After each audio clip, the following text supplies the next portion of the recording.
And Drew got real quiet when I said it's all being recorded now. Yeah, you did. Dude, I wonder. You must be like a. I mean, I have 3 screens. At one time, I had 4 in my office. And like, for something like this, I shut everything down except for the main screen. But I don't know how you like look at the comments and stay engaged and just It's great job is what I'm saying, because it's.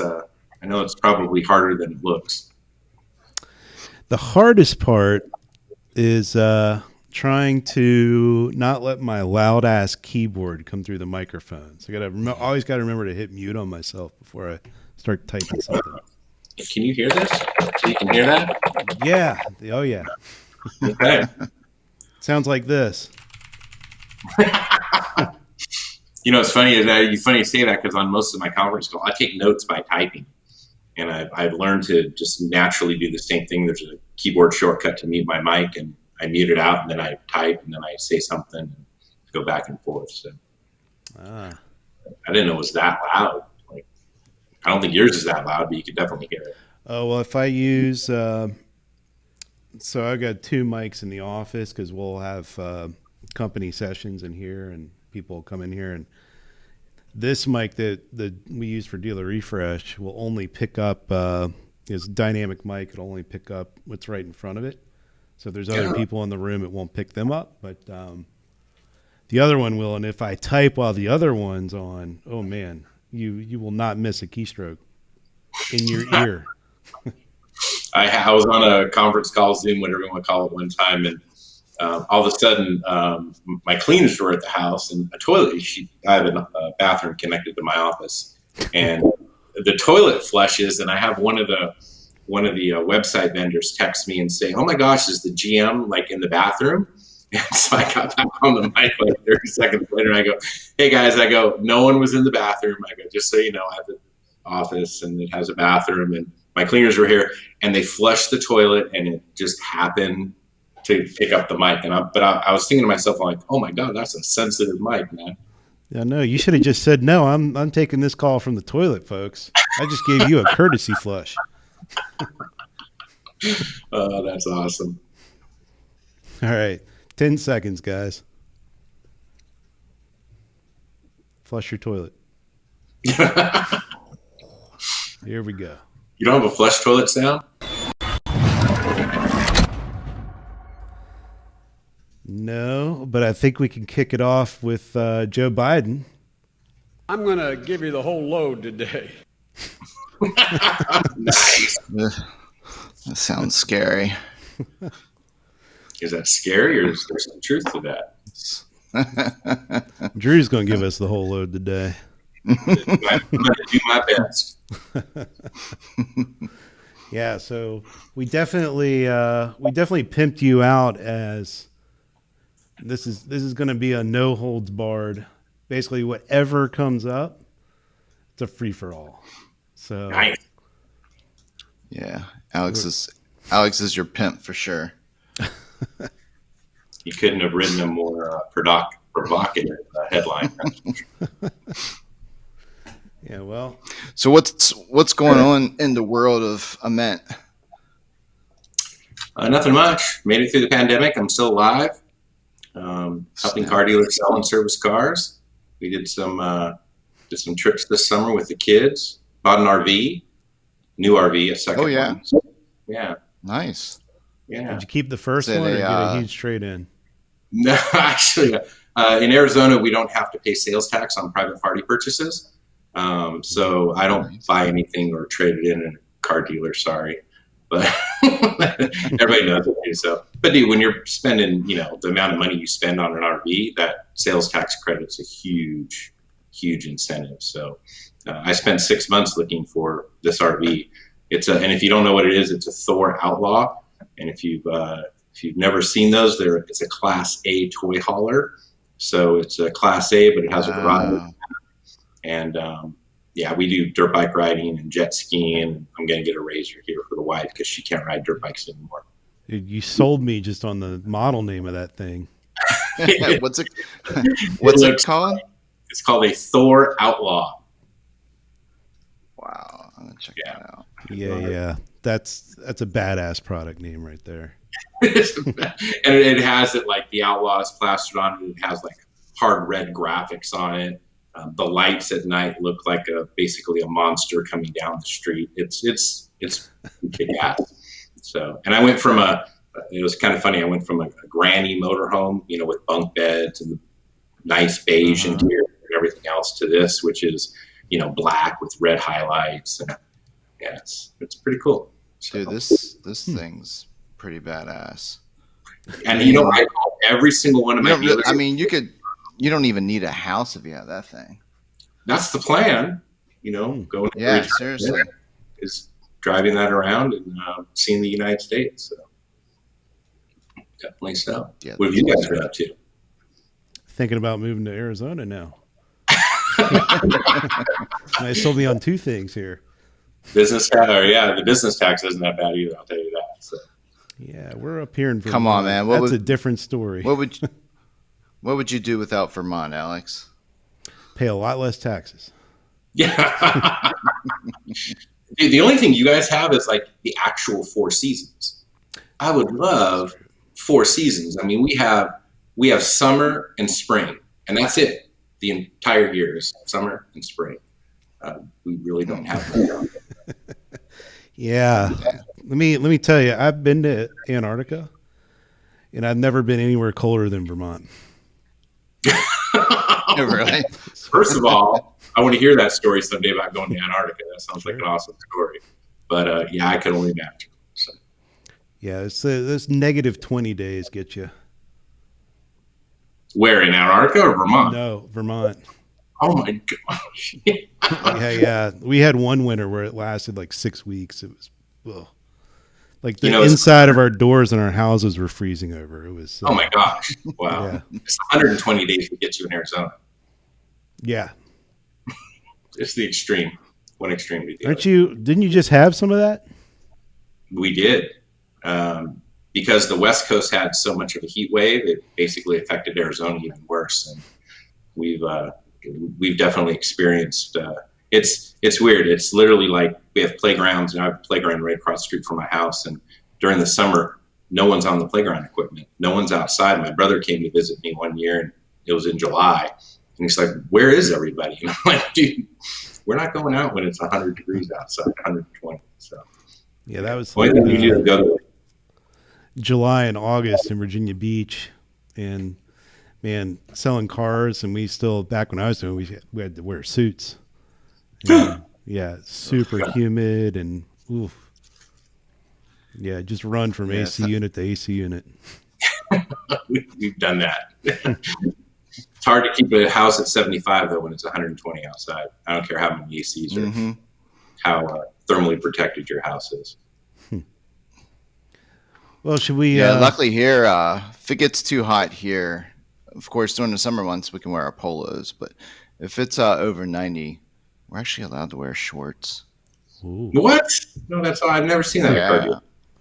I've always seen pants or polos, and then in Arizona, it's a lot of the car dealers in the winter go to shirt and tie. So nothing like rolling up to a Benz dealership and you got shorts and polos. Well, you look like the valet at the golf club that he attends, so I don't think there's much of a difference. There you go. True. Very true. How many dealerships do you work with? You have quite a few, don't you? Yeah, more than 10, less than 100. Okay. There you go. Yeah. So it's been an interesting ride. So yeah. What were I gotta say, some of it's the been challenges? fun. I get to work with Drew on more than 10 of them. And okay. it's like the Drew, we should go back in time here. So Drew has been on Dealer Refresh since it all started. I mean, he's like definitely pretty close to it, yeah. Yep, definitely one of the originals. And I never ever got to work with him. All I ever got was the snide comments on Dealer Refresh. I knew I liked the guy from that alone. My best. But I've gotten to see a different side of Drew, and I can't say, like, the professional side of Drew is equally as likable. probably more so in some ways. Now, are you But, saying this because you're his pimp, or There's a tear in my eye. just sincere? Well, he's a cheap whore, so that really, but no, no, but seriously, like Drew figures stuff out, and like there's no wall for Drew. It's just, all right, here's the problem. We'll find a way to solve it when we go. And most people crumble. It's like there's a wall in front of me. I don't know what to do. I'm going to stop, and I'm blocked. That's not Drew. No, thank you, man. Appreciate that. Yeah, a lot of respect for that. April 30th, 2009 was the day you signed up over in the forums. But that you were hanging out before we even implemented the forums. Whenever it was just the blog side. Yeah, So I can't remember what way scheme prior to that as well. I was there. Mm-hmm. Yeah, the old TypePad site. It was TypePad? Oh my gosh. Yeah, That's it was- In the very, Yeah. very beginning, yeah, TypePad. And then we eventually migrated over to WordPress. And then Alex had this great idea to start a forum, which I really wasn't for, because I was like, it's already enough work to manage, the blog and WordPress and all that stuff.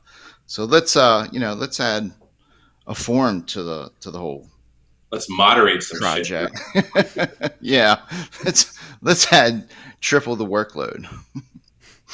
I still don't know how you guys But we do it. did. Have jobs and do something like this, dude. It's insane. Hats off to you, man.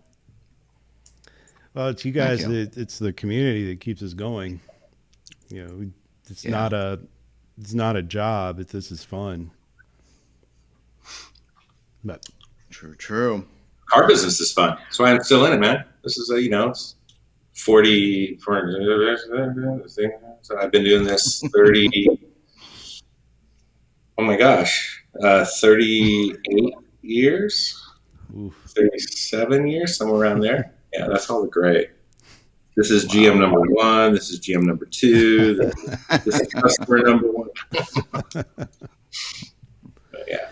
So in those years, Drew, you're just having one of my partners at Frickin' Tech and we've been at this over 3 decades too, and we were trying to explain to some of our other coworkers, like, we've never seen anything like what's happening right now. Nope. Have you? Dude, never. And if you would have told me at the beginning of COVID that we would be where we're at right now, I would have owed you a steak dinner, because I wouldn't have even thought we'd be near this. It's been a crazy ride. What were you estimating would happen, or what were you seeing in the globe? My gut feeling, and I'll be honest, and it was completely wrong, is we were going to see the likes of the recession type, where we were going to close down factories. We weren't going to be where we're at right now. So it's definitely a 180 from where I thought we were going to be. So, and it's great. I mean, dealers are resilient. Owners are resilient, and a lot of the salespeople and service employees and the employees at the dealership are resilient as well. And that sort of speaks volumes of how we handle ourselves in the business. Yeah, dealerships definitely don't get enough credit. Nope. Well, I had one very large dealership group here on the West Coast, where the owners basically, all the GMs were calling them saying, "Hey, how much do you want to cut staff?" and this and that. And the owner basically said, "We are on a hiring freeze and we are on a firing freeze. We are not going to fire anybody. I will continue to pay everybody for as long as this continues, even if the doors aren't open to the dealership." And I was floored when I heard that he did that. This is a 48 store group, so you can imagine their payroll expenses. And I was like, holy crap, dude, that's awesome.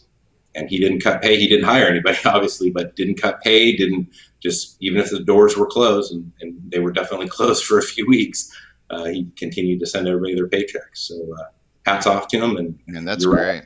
Dealers don't get enough credit for what they do sometimes in the community.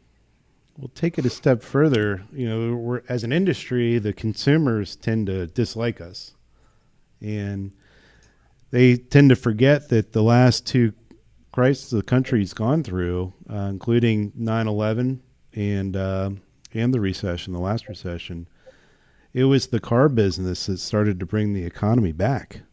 So think about it. Like 9/11 hit, we were dead as dealerships. Just shut it down basically for a little while, and then we had 0% financing after a world of 9% financing. Yeah, exactly. And people started buying cars on that. And then the recession, you could say, Cash for Clunkers was the program that really started to kick things back into in recovery mode. Definitely. However you feel about Cash for Clunkers, we definitely sold some cars and things started happening. But politically, we might be a little bit different. Yeah, let's gloss over that part. But, God, I hope we never do that again. But yeah, we should, as an industry, we should take more credit for things. And the resiliency of this industry is the reason why. And I don't think consumers understand that. I mean, I think we hear about it more because of the internet world that we live in, and we hear about bad reviews and we hear about all this, and people are more than willing to write a bad review, but not many people are willing to write a positive review. But I would point to the Tesla forums and it's the negativity that's on there for getting my car serviced and having someone to talk to and being an advocate for the consumer. That's what dealerships are. So the model of the OEM trying to take over the process and move it to an OEM centric rather than a dealer centric process is definitely the right direction for the consumer. So where do you see that going, Drew? It's the OEMs in the industry. You can see them taking advantage of the situation that we're in right now. We have a lot of OEMs out there that are starting what they call their digital retailing process, where the consumer has to buy and or order the car through the OEM funnel. And then the dealership, in essence, just becomes a delivery center. We're seeing it more in electric because of the push towards electric. But there is, if I was a dealer and I was looking at how some of the OEMs were trying to take over the process, and I was a generational dealer with kids coming up and going to be in the car business in 10 years or whatever, I would seriously reconsider or look at my relationship with the OEMs. Not that they're all bad. Believe me, there's people that work at the OEMs that care about and want to see us dealers succeed, but there's definitely ulterior motive and more of a control process trying to come down from the OEMs. And I would agree. what's the, and if we're putting you on the spot, you can plead the fifth if you need to, but when it comes to the current manufacturing and the issues going on around chips at the moment, are there any insight as to what may or may not be coming? And I've talked about this for a few people, and I think we talked about it too. There is, and I'll lay it out there. So I was on an OEM call. Some high-ranking OEM officials on the call, along with some dealers and myself and a few of the other people. And one of the OEM employees made the comment of, hey, internally we're forecasting the chip problem to hit us until late second quarter of Q2 of next year. So different from what we're hearing in the news, right, and what we're publicly relaying to the consumers and to the investors too, because a lot of the OEMs are publicly traded companies, versus what we're hearing internally. It was. Did they say? Did they have any reasons why, or did they share? Nope, nothing was discussed past that. There was a few, indiscriminate comments of going into Q2, but it was probably definitely something that shouldn't have been talked about on a conference call. Yeah, I wouldn't think so. There's a word that you can use in forecasting. It's called sandbagging. I don't know if anyone here would know anything about that, but hopefully that's what they're doing.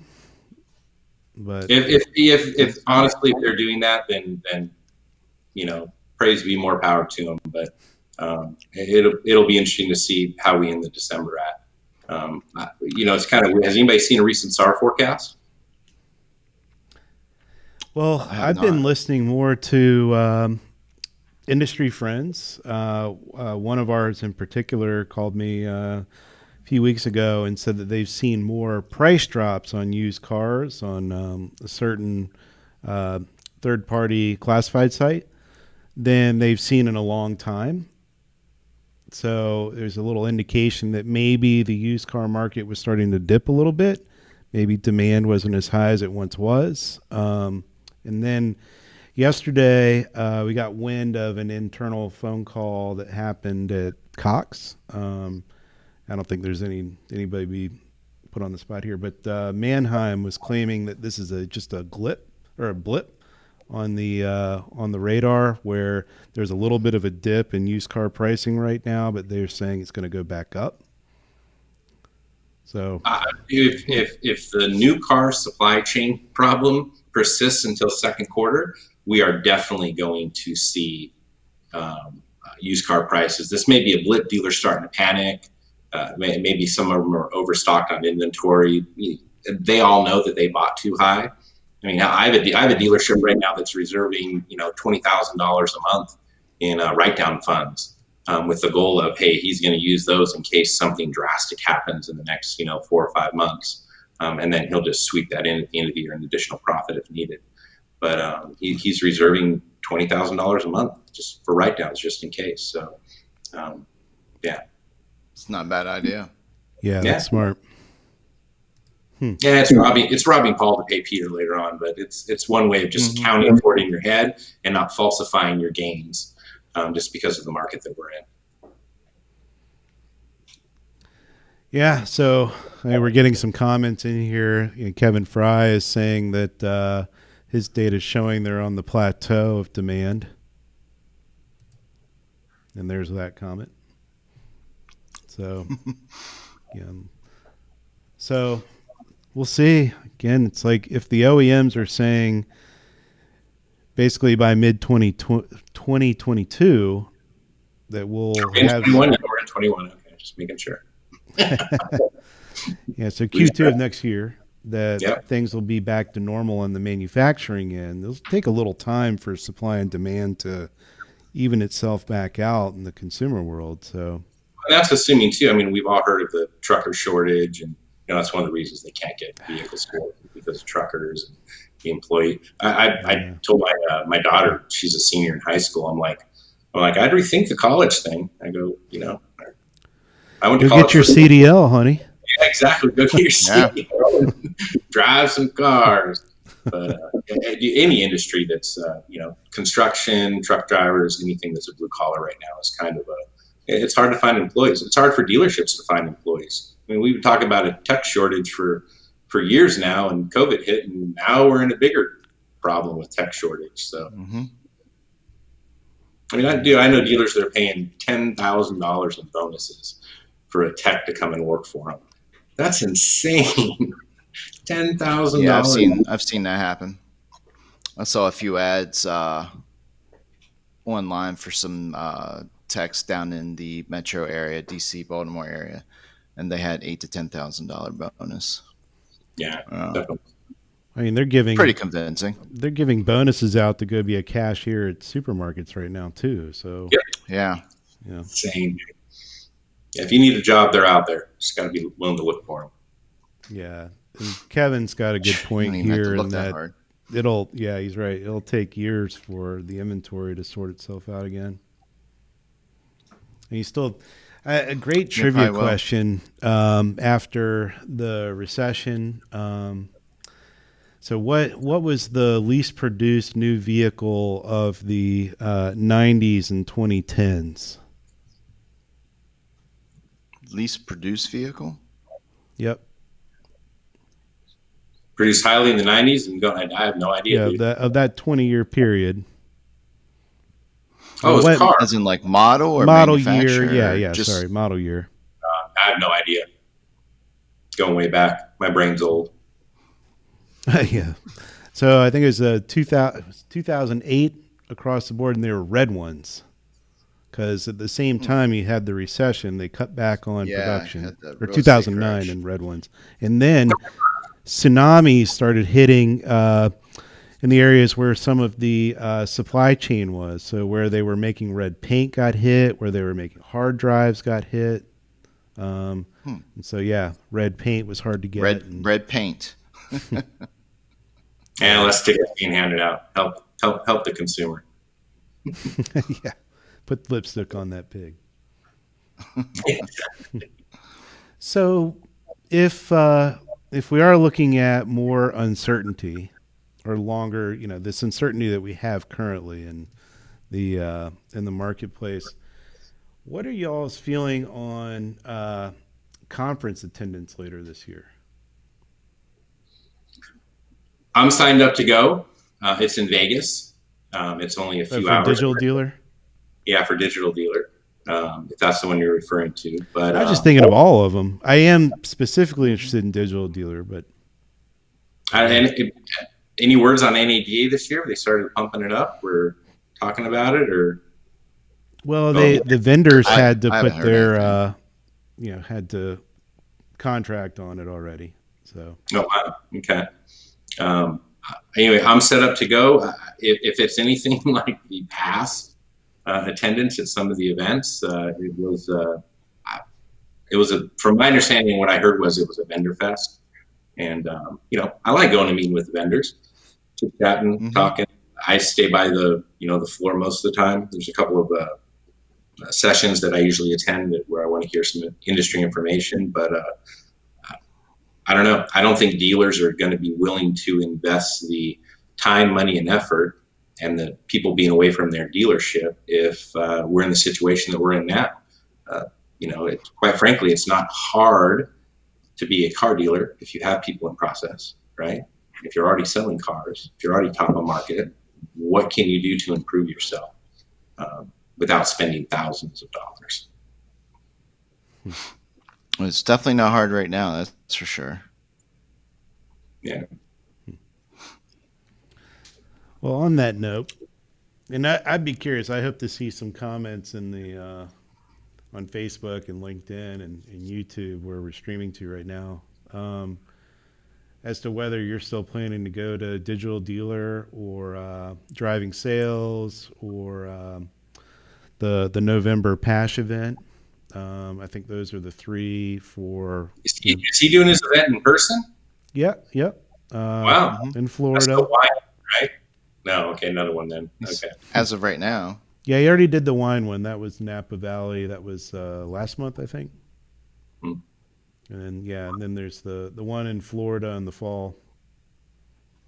Which, I gotta say, I do like attending a Pash event.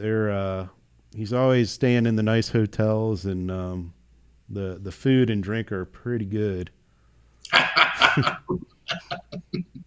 It definitely didn't suck. We went to the last one in Florida, and in November. So coming down from Vermont, go down to Florida. You're sitting by the beach. The waves were good, and watching the waves crash while having mojitos. That was not bad. Yeah, that'd definitely be an event to go to, but extend your stay like 2 or 3 days.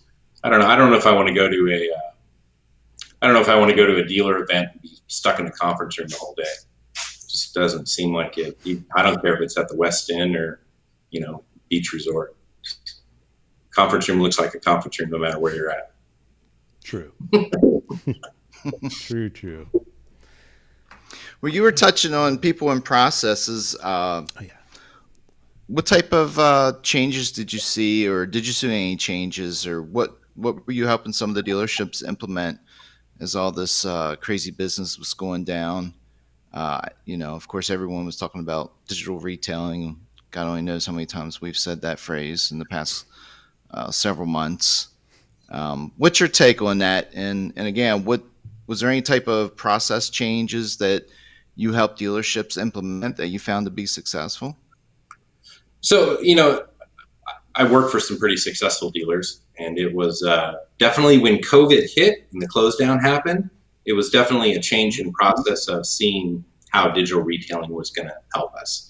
And in the beginning, most definitely, that was the only way to buy a car. It was very, controlled in that consumers had to be either one at a time in the showroom or we had to deliver the cars to them. But as that evolved, as we moved away and things were opening and They lessened the restrictions. I saw the push from digital retailing be less and less from the consumer end and from the dealership end.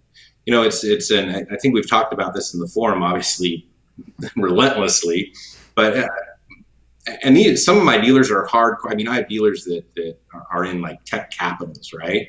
And they're still only selling, on the low end 25%, on the high end 40%. So just for easy math, let's say 35%. They're still only selling 35% of total store sales are online type sales. And of those sales, those 35%, that's only 6% of those are quote unquote digital retailing. If you break down those numbers for easy math, for those of you that can't, car guy math, that's two sales out of every 100 cars sold that are done via digital retailing. To me, that is an insanely overhyped product. We are pushing the consumer down a path that the consumer doesn't organically and naturally want to go down. And it's just not helping us as car dealers. It's creating additional headache and frustration for us as salespeople, which relays back to the consumers as well. And it's just not a way that most consumers want to do business. And we can talk about the Carvanas all day long, that they do 100% digital online retailing, and that's BS. They don't have 10,000 employees to sell 100,000 cars a quarter because they do it all online. Online and technology is supposed to create efficiencies in the marketplace and efficiencies in the business. If you took those 10,000 employees, most of them are CSRs, they're helping the consumers, they're getting them on the phone, they're walking them through the clickety clicks on the website. That's not an online sale. That's an assisted online sale where you're pushing the consumer down a path and helping them down that path because that's your way of doing business. That's not the way the consumer wants to do business. My numbers show organically, most consumers still want to come into the store. Most consumers want to talk face-to-face. Most consumers want to test drive the vehicle before they spend $30,000, $35,000 on a vehicle. Hold on it's a funny second. you bring that up because I got something. I got a response to this. Hold on a second. Boogity, boogity, boogity, amen. Yep.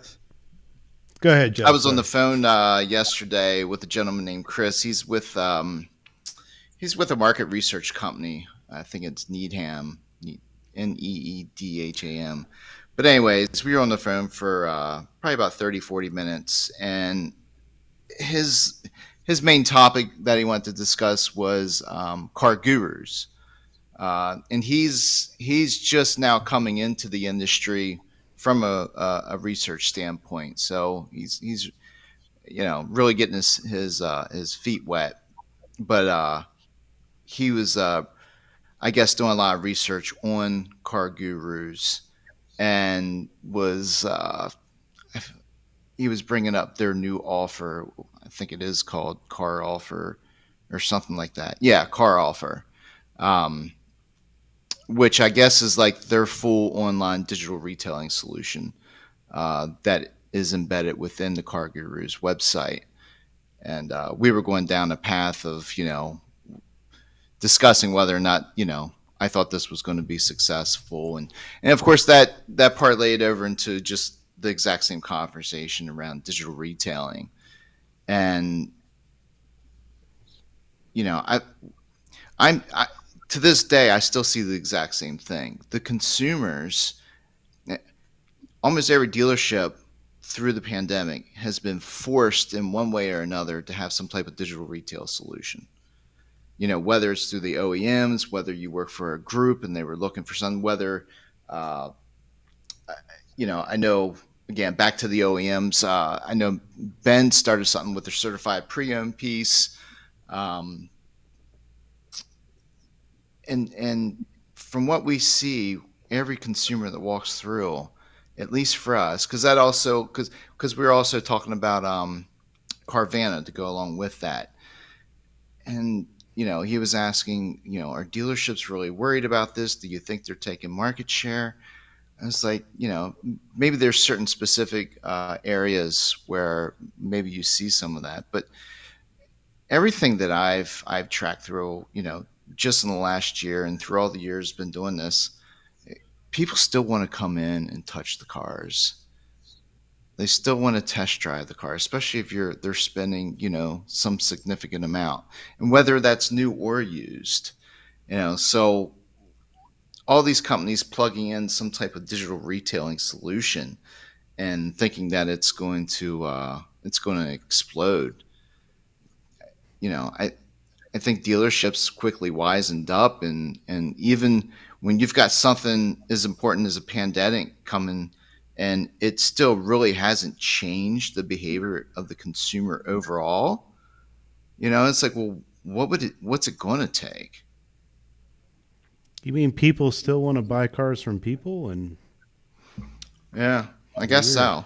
weird. At least, they at least still want to come into the dealership, look at the car, test drive it. There's always been that share of customer that's willing to purchase something sight unseen. 'Cause That's the we were type. going down the That's the type of yeah we consumer. were going down the path with So the whole white Camry, beige interior, $199 a month with $19.95 down, and all he cares about is transportation every 24 or 36 months. That's the guy that buys a car side of the thing. But that's 1%. If that, yeah. It's such a small eBay percent. Motors proved that out long ago that they could Many years account ago. for 1% of the car purchases. Mhm. Back at the dawn of the internet, really. It's sort of been that way ever since. Now, one thing I will caution, though, before we write off a Carvana and Vroom, is they're doing some advertising and some things that are kind of outside the box to get their name out there more and more, and they've got a lot of dollars behind them. I wouldn't just completely say, hey, they're spending crazy money at the auction and they're doing things that are dumb and whatnot. They're gonna tooth and nail their way into this fight. So and keep an unfortunately, eye on them. unfortunately, Wall Street's empowering them with huge stock valuations and cash over cash and fist. And yeah, they can far outspend us, but is that model sustainable? I honestly don't think so. I mean, 10,000 employees, 100,000 vehicles in a quarter. That's 3 cars per employee average, right? If you go to a dealership and you take out fixed and porters and support staff, people that don't actually help with the car sale, I would, the numbers at least that I ran the dealerships on, the numbers for car dealerships, we're actually more efficient at selling vehicles on a per employee basis than Carvana is. Well, there's another side to the equation. So I saw something recently on LinkedIn. Somebody had posted up. I think it was John V. He said that Carvana is on the same growth projection rate as Amazon, Facebook, and Google were. They're one of the 4 companies to have that kind of growth. But I think a little point that isn't being made is how like customers aren't loyal. So, like, it's they're not loyal to any retailer, right? To say it. We might think they are. They might be loyal to their salesperson or whatnot. But if the deal is better down the street, or if like Ford's got a better pickup truck than Chevy this model year that I'm buying this time, they might give us first shot, the consumer that we've established that relationship with. Yeah. But you're right; they're ultimately not loyal. Yeah. So, definitely so. Right. Without Carvana and Vroom there to service the vehicle, it's a one-time relationship every couple of years. Yeah, and they're missing, depending on what fixed absorption is at a car dealership, they're missing a major profit center of selling vehicles, which is the back half of that, which is servicing vehicles. Oh. There was John V. also. Sorry, I just remembered things. He had also posted some of his stats from his digital retailing tool in the forums earlier this week. And when you were talking about your dealer's experience with it, Drew, and you were saying that 2 out of 100 cars are coming from digital retailing, I wanted to ask you, is that just a lead source of digital retailing, or are they actually going through the entire doing the paperwork and credit app and everything process? Two that do it front to back. Okay. So it's two that is done entirely. But you can't just look at the percentage of sales and the number of sales. And I've posted this in the forums, and for the people watching that haven't been in the forums, we'll plug the forums here. Go read the forums. A lot of good information there. But if and I posted this in the forums, so just to clarify, if I'm an OEM car dealership and I think I put 12% of the market, right? And I'm turning my inventory at 18, and I bring on this magical digital retailing tool that's supposed to save, and it's what the consumer wants, right? In theory, I should be able to increase my new car market share and increase my used car vehicle turn. If 6 months later, I'm doing 12% of the market on new and still turning at 18 times on used, I just created an additional expense for my dealership, and I didn't achieve anything out of it. In fact, I created, and again, talked about it, but it's more headache, more training. We call them another effing dashboard, the salesperson has to log into. It actually creates more stress and more roadblocks for the consumer than it creates helpfulness for the consumer. It just doesn't benefit anybody. And now I'm wasting $24,000 a year on a DR tool. To me, that doesn't make a lot of sense. Now, if the consumers were banging down my door and I was losing market share and everybody else was doing digital retailing and I was the asshole in the back of the room that said, no, I'm not going to do DR, yeah, there's probably a reason to bring on DR. But I haven't seen that. The numbers aren't there, and no one's proven me different yet. What's Tari saying? Oh, DR is we should probably have Terry on sometime. Yeah, we. But that's a true statement, right? It's the transaction. No, it is. I'm with you, Drew. Trying to force the consumer down. The consumer doesn't want it, right? They don't organically, naturally follow that process, right? It doesn't do anything for the dealership or the consumer. It doesn't. Oh my gosh! It doesn't save people time. Doesn't save people effort. Doesn't save people energy. At least not the way it's set up right now. No, definitely not. From a technology standpoint, and even from a process standpoint, because how many dealerships were forced to throw in a DR solution and made absolutely no adjustments to their showroom floor process, made no adjustments to the way they train their sales staff. So yeah, you're right. It just ends up becoming an obstacle, whether it's process technology or just from the consumer side itself. It's funny you mentioned that, Jeff. We've talked to two pretty large dealer groups this week, and they both have said that exact thing, is that we've got all these tools that are being mandated by our OEMs, and then we've got our own tool that we're trying to push. But at the end of the day, they're not speaking to one another, and they're not showing the customer the same numbers. And when the customer does come in, it's too confusing, or there's no way for a sales agent to actually go in and decipher the audit trail or whatever it is in this tool, so they actually know what the customer saw. And so they're just giving up gross left and right, trying to match this thing the customer saw. I saw it on your website for $199 a month. I want that deal. And the salesperson's like, I don't know how to get there. Come on, please show me. Especially the ones that can't stack incentives the right way. Yes, exactly. Yeah. Oh, and that's another dashboard that has to be open on a salesperson's computer, right? Yeah. Have to be able to run an incentive ping on the vehicle to make sure you're applying everything correctly. Yeah. Drew, you had brought something up around, I guess, Google My Bar. Google My Bar. That's awesome. It's not 5:30 yet, buddy. It's not 5:30. What time is it? It is Friday. Now, the Google My Business car listings. I think you had said something about them hurting, or it's actually hurting the dealership SRP and VDP. Did I read that wrong, or maybe you can elaborate on that? you read that right, and there's two sides of this that I'm actually kind of upset about on the Google My Business. So so the backstory on that is we tested it out at a couple of dealerships. Just so everybody knows that the Google My Business page is technically still a beta product, right? There's no formal Google My Business. Isn't Google just a beta? That's probably true. Really. I didn't think about that, but you're probably right.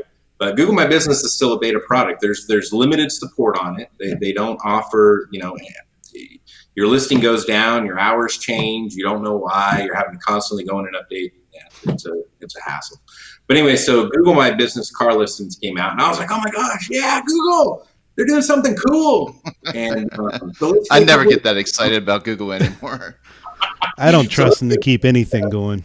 Yeah, let's get a couple of our dealers on it. We put it on a couple of large market dealers that are actually in tech centers. So these are people that work at Facebook, Google, Apple, etc. And long story short, SRPs and VDPs went down on our website. And not only that, if you think about it, not only do your SRPs and your VDPs go down, right? But now you lose the ability, and we're going to be losing the ability, in a year or whatever now, we lost some with iOS, but we lose the ability to cross-market that consumer additional vehicles that we have in stock. We lose the ability to market that consumer our lease specials, our APR specials, rebates, et cetera, et cetera. We lose the ability for the consumer to be retargeted with advertising on that specific vehicle or vehicle type when they leave our website. It created a whole bunch of stuff that I didn't think the whole process through, but I clearly saw 60 days later, and I was like, I'm out. This is not worth, and this is not being presented to us in a right way. Consumers don't buy cars based off of seeing one photo or 10 photos and just a price of the vehicle. And frankly, that's all that Google My Business does. It's here's the vehicle, here's some options, some comments, blah, we got for the feed, and there's price. Well, consumers don't buy from price. As most of us are aware in the industry, consumers more in tune to, hey, what's it going to cost me monthly? And we lose all that ability when the consumer is just looking at a vehicle on the GMB listing. But come on, Drew. Now you can just use the Google ad network and advertise to them that way. And yeah, dude. They have a lot of work to do on that before it's something that I would consider doing. On top of that, I don't know if you guys have seen, but the vendors are coming out of the woodworks, right, for Google My Business listings, and it's kind of funny. Hey, we'll do it for you for $90. I saw it. The cheapest I've seen it is $99, right? The most expensive dealer I've seen is $4.99. Dealer one's doing it for $99. Oh my gosh, insane, right? And I don't know anybody that's watching this or anybody that's listening that's a dealership employee. There are vendors out there that will do it for you as a value add for no charge. So if you're sold on the fact that Google is helping you and they have your best interests in mind, then by all means, go find that vendor that'll do it for you as value add and let them post your inventory to Google My Business. But I would say no, I wouldn't pay for it. I wouldn't do it for free. I just wouldn't do it, period, right now until the product is more refined. And we have more control over it as car dealers. The only control we have over it right now is who sends the feed to GMB. Yeah, okay, great. That doesn't do a lot. you could always play with your call to actions on GMB to get them to go to your website. Yeah, that's what I was curious about. So we had signed up because it was free for whatever long, and I'm still not seeing. Do you know if there's something that I need to do in the back end of GMB in order for our inventory to show up? I know the feed's working, but I'll be honest with you, I can't find it anywhere. It's only, everybody aware, it's only on mobile. You won't be able to find it on desktop. So it's only on a mobile device. And I've seen it. There shouldn't be anything that you should have to do. But yeah, it only shows up on mobile right now. And if you read the backstory of why GMB did their automotive listing product on the GMB pages, Google is not satisfied with us as dealers, which is actually a reflection of our website providers, right?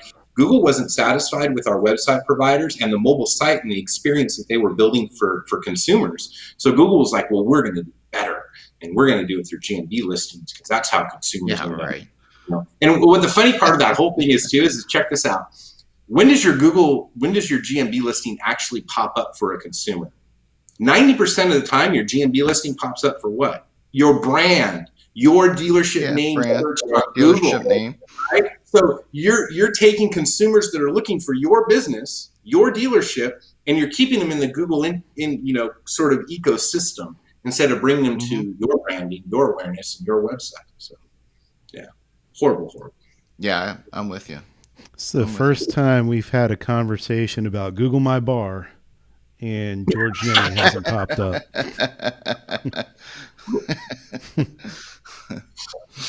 George must be on vacation. So, all right. So that's Google My Bar. And what about, and Jeff, what does SEM stand for? You asking me what SEM stands for? I'm just wondering if you got a better name for it than search engine. Google My Oh, Bar. gotcha. He's looking for a Google My Bar on the Yes. It's Yeah, good Friday the gotcha. 13th stuff here. Yeah. I might have to circle back with you on that. Okay. So Drew, you've had a lot to say about paid search. Yeah, You because still we think had that works? who we have one a couple weeks ago, and boy, that really got the conversations going because he was showing and had some reports and all this good stuff showing that and to a degree, I think a lot of us already know this, that dealerships are just wasting thousands and thousands of dollars on search engine marketing, paid search. Um, which again, I agree to some of it. I mean, I think if you are going to be in it, you've really got to get it dialed in, and make sure that you're working with a provider that's not out there spending all thousands of dollars on your own dealership name. Just like you said a few minutes ago, Drew, it's chances are your GMB is going to show up anyway. So uh, you know why would you spend thousands of dollars just for your dealership name? I know Stauning's a big advocate of making sure that you're not doing that and you're working with the right vendor. If Um, you're not having monthly meetings with your SEM vendor, you are definitely throwing thousands of dollars away. If you're not asking your SEM vendor for search keyword reports and market share reports and impression share reports, if you're not asking for them and not getting them, you're definitely throwing $1,000 away. If you're not asking your vendor for access to your AdWords account, read only is fine, you are throwing thousands of dollars away. If you're having to call your vendor every time you run out of make model Ford Mustangs to say, hey, I don't want to advertise Ford Mustangs anymore, you are throwing thousands of dollars away. Technology is available to automatically do everything that I just told you, as long as you have access to it. You don't have any Ford Mustangs in stock, why should you advertise them, right? If you don't have any, Chevrolet Silverados in stock, why are you spending money on pay-per-click marketing? If you're not asking your vendor what keywords they're buying based on Silverado and negativity out, yes, you are throwing away thousands of dollars. I've taken a lot of my dealers, and especially during the COVID where we shrunk budgets down, we have a really efficient spend now. I don't know what. what are some of the Go ahead. I'm curious. What are some of the changes that you made? What were you seeing where dealerships were really failing, and what are they wasting so much money on when it comes down to maybe what a keyword strategy or such? So if you go into your search terms report, these are the terms that consumers actually type in when your ad pops up. And Google's taken away some visibility on that. It's still available to you. But if you go into your search terms report and you see just the term, make model, and I'm going to use, Ford Mustang as an example, and you see just Ford Mustang and you paid for just someone typing in Ford Mustang, there's no intent behind that keyword, right? They just type the word Ford Mustang in. Do they have a possibility of buying a vehicle or wanting information on a Ford Mustang? Most definitely, but you don't know that. And in my opinion, it's a wasted click. If a consumer types in Ford Mustang price, Ford Mustang lease, Ford Mustang deal, Ford Mustang for sale, et cetera, et cetera, et cetera, basically they show intent to buy or purchase a vehicle, that's the keyword you should be bidding on. That's the keyword you should be spending on. Don't worry about any of those low funnel, non-interested search terms. Worry about terms where consumers are showing you the intent to purchase a vehicle. I'll say one other thing Well, I about find too the OEM spends a lot of money on going after those keyword let them. anyway, and a lot of times by now most of your OEMs have a decent strategy for getting that customer over either to your website or over to your inventory housed on the OEM website. Would you agree with that? I agree with that 100%. But if you, yeah, but again, there's no intent behind that short, Yeah. long tail versus short tail, whatever you want to call it. But there's no intent behind someone just typing in Ford Mustang. The other thing is make sure that your vendor is negative not keywords. I know that's been brought up exhaustively, but if you look at that search terms report and you see Ford Mustang oil change or Ford Mustang oil filter, your vendor is doing it completely wrong. Fire them and find somebody in the industry that's willing to work with you and do it correctly. Yeah, there you go. Hire Drew. Fire them. So the other part of that, the other side of that No, it equation makes is sense. we talk about Google being in our best interest, right? And there's a you can optimize for conversions in Google, right? Or you can optimize for traffic, which clicks basically, right? What's interesting is that Google is telling you to optimize for conversions, right? So I invite everyone on here to talk to their vendor and ask them this question, but what is my cost per conversion? What does Google say my cost per conversion is? And are you optimizing for conversion? And then do a test. And if you have a multi-store group, you're actually better off doing this. Take it one step further and take half your stores and optimize for traffic, which is clicks. We've seen our click costs go down as high as 70%. More traffic, more clicks to the website at a higher overall conversion rate once they hit the site. So Google tries to think about, hey, what's this consumer doing? Are they going to come to your website? Are they going to do what's considered a conversion? I just want the traffic. And if your keywords are so precise, long tail keywords that are Ford Mustang price, Ford Mustang lease, you don't need to optimize for conversions. You need to optimize for traffic. I have a stat out there, and it was an automotive news interview that I did a while ago. But it was, if you can increase, and I proved this 2 times at the same dealership, if I can increase my website, my engaged shopper traffic, people that look at inventory, if I can increase my engaged shopper traffic by 20%, my OTDBs at the store go up by 15%, right?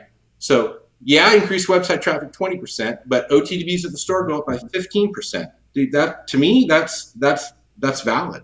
That's what I want. I want leads, but more importantly, I want people walking in the front door.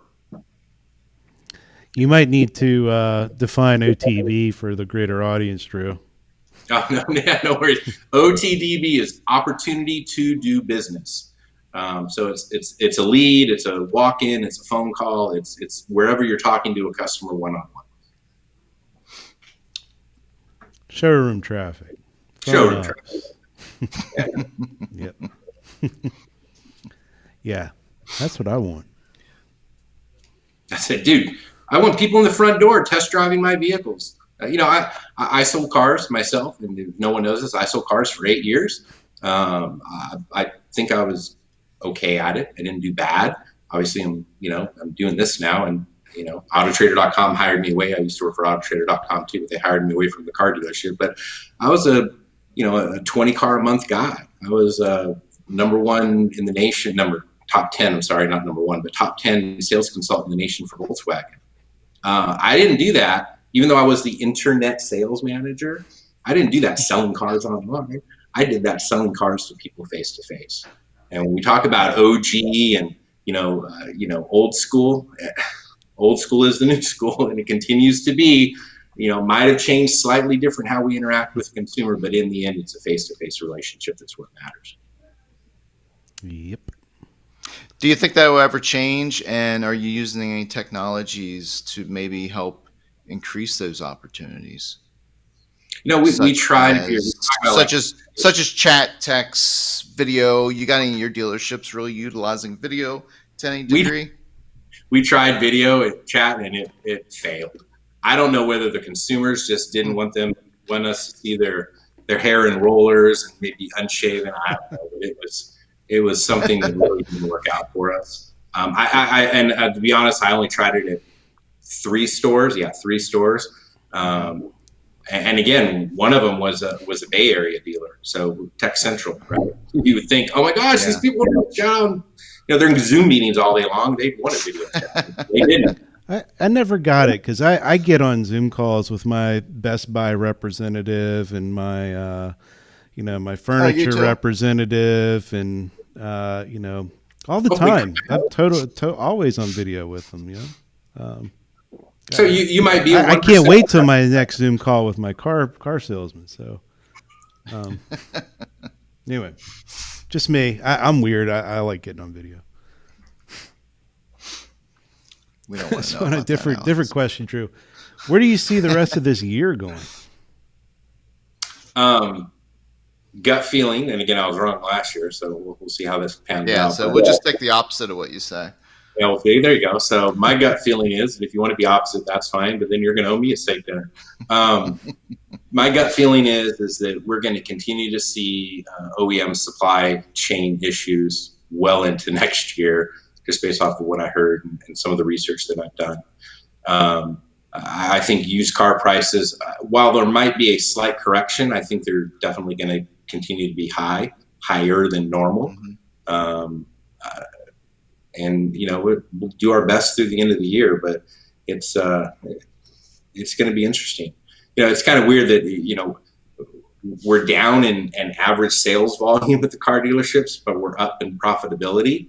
And the stupidest thing we did as car dealers, just so we're clear, right? Stupidest thing we did as car dealers is pound our chests and talk to automotive news and everybody else and say, hey, we're making crap loads of money. This is awesome, right? Because every single vendor came out and said, we're increasing your rates. Thank you very much, because you're making a ton of cash. I would have rather not gotten my 90 days free through the pandemic and paid my original rate rather than you come to me with a price increase, which is probably going to affect me for the next 12 to 24 months. Oh, yeah. Well, as long as you're with them. Yeah, as long as you're with them, most definitely. So I see some service problems with through the end of the year with some of the vendors that are out there. Those of us that are on dealer stock and are currently paying the price for the acquisition, they decimated their sales force, and now they've decimated their support staff. I don't know if you know this, but when you used to call dealer socket or when you send them a support email, it used to say, oh, we'll handle your request within 24 hours. It's now 72 hours, which that's good with the CRM system. Yeah. So never have a pressing need with those. No, we never have a pressing need. So kind of disheartening. It's probably one of the main reasons that we as dealers, especially in this constantly changing environment, we've always tried to push towards month-to-month contracts. I pity the fool that signed up for a 12 or a 24-month contract on a CRM, and they're with that provider. So. Another side to that coin, hopefully I don't turn this into a long story, but my company works with MarketScan, and we originally signed up with them. They offered all this support, and about 5 months after we had signed up, they called and said, hey, you guys haven't called us once. What's going on? Something wrong? We see you making all these calls to our API. What's happening? We're like, makes sense. All's good. We're just moving forward. And they said, yeah, this doesn't happen. Normally they're talking to an engineering team that barely speaks English. And they're trying to explain to them, like, do you know what a residual means in a lease? And this is how simple interest on a loan works. And this is how you have to program it up. So when you start offshoring that engineering team, they don't always get it. So, and part of that, Alex, is that you're car guys, right? And you're small, you're tiny, right? The problem with a lot of these larger companies, and what sucks is a lot of these larger companies are the ones that get approved by the OEM. It's not the small guys that have the innovative technology that are willing to grow and want to change and want to do better for our dealers, and that have the best support, right? You and Freaking Tech and I know Jason over at NABDAT, they just got Honda approved, by the way. That's awesome for them. And why did they get that though? Because they're small, right? So the hard part is growing that to your 200, 500, 1,000 dealer level and maintaining that level of support and knowledge and passing it through to all your employees. And we struggle with that as car dealers, right? You know, the best salesperson becomes the ASM, becomes the sales manager, becomes the GSM. Well, he went through the process and he obviously knows what he's doing, but how is he going to pass down that knowledge through the ranks and actually help out little Billy that just started yesterday selling cars? But we all struggle with that. Yeah, culture to keep it going and spread the knowledge is important. Yeah, and it's hard to do. Then you need to love car dealers. That's another big one. I have one employee, and it's hard for me to instill knowledge. I mean, we'll see if he's on here. We'll see if he's on here next year. Well, there's another point too. I think you need to love car dealers and not their customers alone. No, and yeah, very true. I know I love car dealers. I work for how many I work for. And I have all a good job, Jeff. I have all their cell phone numbers. They have my cell phone number. We text, we talk about the industry. We disagree. We may fight about it, but in the end, you know, we respect each other. We just want to help each other. And we want to grow the business. So, yeah, that's great. So to wrap up, man, we missed like 4 topics. Be careful with the GMB listings. Maybe you want to second guess that, or at least keep a close eye on it. I'm glad you told me that was only on mobile. For whatever reason, I didn't realize that, and I should have. I saw a comment come over on Facebook that someone's seen it on desktop, but I have yet to see it on desktop. So I haven't seen it. Paid search, chances are you're spending too much. If anyone has any particular questions around that, we'll get this posted over in the forums, and if they want to, they can always reach out to you, right, Drew? Yeah, definitely so. Cool. Actually, I put my number in my signature. So if you're not going to the forums for anything else, go to the forums to get my cell phone number and give me a call. Yeah, for sure. And then, of course, who knows what the future is going to bring, but you're predicting the chip shortage is going to last until Q2 of next year. I guess we'll see what that does to the industry and to us dealerships. And, you know, I think most dealerships will probably be for it as long as the gross continues the way it is. Can we stop talking about how the gross is, though? Yeah, just between us. Just between us. So, well, hopefully everyone Googled their bar, and it's time for a little WMB. Walk to my bar. So there we go. Awesome. Well, Drew, definitely, as always, man. Thanks for being part of the community and jumping on today. Yeah, thanks for having me, man. This is great. Love to do it again. We'll cover the other 4 topics next time, Drew. Yes, I know. Cool. Thanks, guys. Thanks, guys. Thank you. I'll see you. Make it a great weekend.